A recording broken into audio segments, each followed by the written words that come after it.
Hello and welcome to this space. So it's been a while since I did a video. I've been busy and life has been happening. Um, and when I started this channel, I didn't want it to be um, the center of everything that I did. So, you know, there are other things in my life that I was focusing on. And, it's nice to be able to do another video. So today, I wanted to talk about, um, public speaking skills for um, introverts. So I definitely see myself, and I see myself as an introvert, and so a lot of people. But my work currently involves engaging people. My work for the past few years involves engaging people internally within my company and externally as well. So a lot of people ask me, how do you do it? What tips do you have? And I've spent a lot of time sharing how I do my things, how I think about, public speaking or engaging with people or connecting with people. I've shared that with many people. So this week I did share, my tips with somebody, and I thought, you know what, I'm just going to document that here in case it's helpful for any of you. So today we're talking about public speaking skills for introverts. And I'm by no means saying I'm an expert at doing this. Um, I'm just going to share what has worked for me and my thought process that, I use when I need to do any public speaking or engage with people who are not my friends or who I don't know, or a large group of people, an audience. This is my thought process and what I go through to kind of put that together. So the first thing that I think about when I need to engage an audience is I think about the audience. So usually I may be on a panel, or I'm a keynote speaker, or I'm being asked to share thoughts or be a guest lecturer. Um, all sorts of different ways of engaging an audience. I always focus on the audience.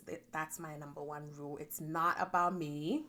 It's not about me and what I want or what I need. My key anchor for engaging, with an audience is to focus on the audience. So I'm usually asking the person who is inviting me, what is the audience, what is the makeup generally, who is going to be there, why did you ask me to speak, why did you invite me, what are you trying to achieve with this group, and where do you think they are currently, what do you think will resonate with them.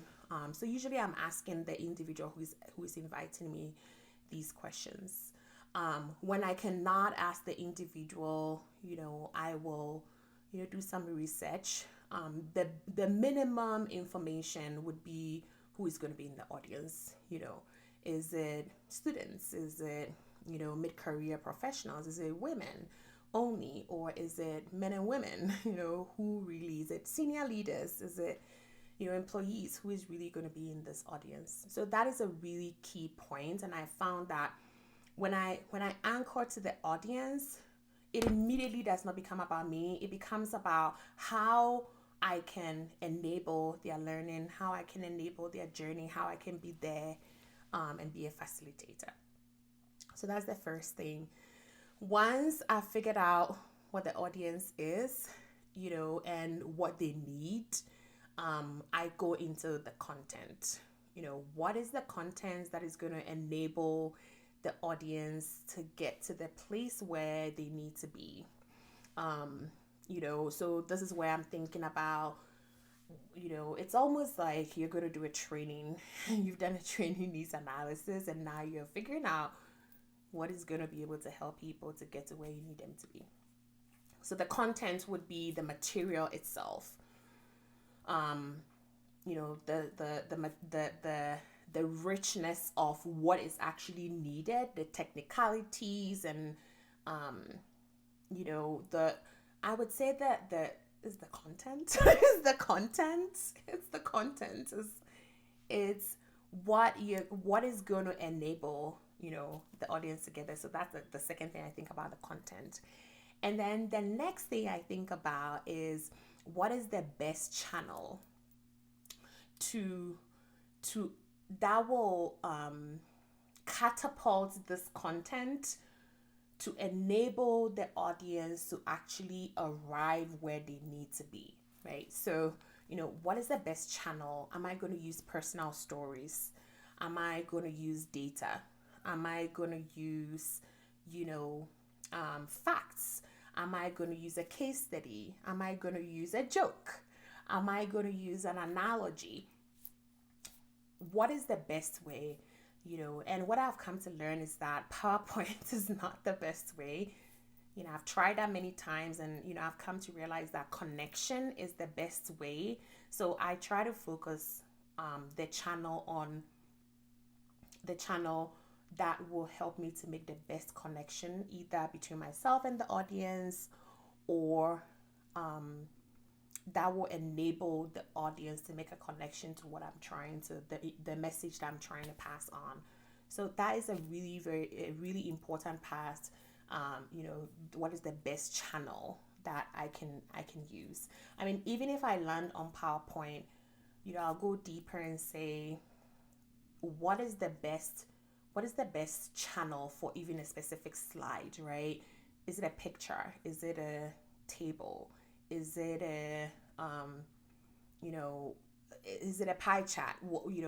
It's not always words on a slide that helps people know what you're saying. They're just reading. So that is really, really important.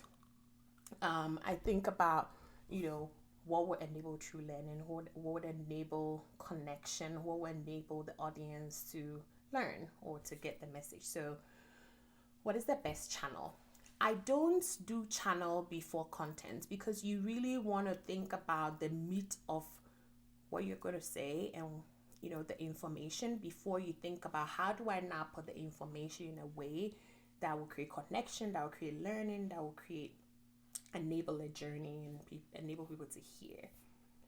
The next thing that I think about is I prioritize, right? So, if somebody says come speak for 5 minutes, I can come speak for 5 minutes. If somebody says, can you do an hour session? I can do an hour session.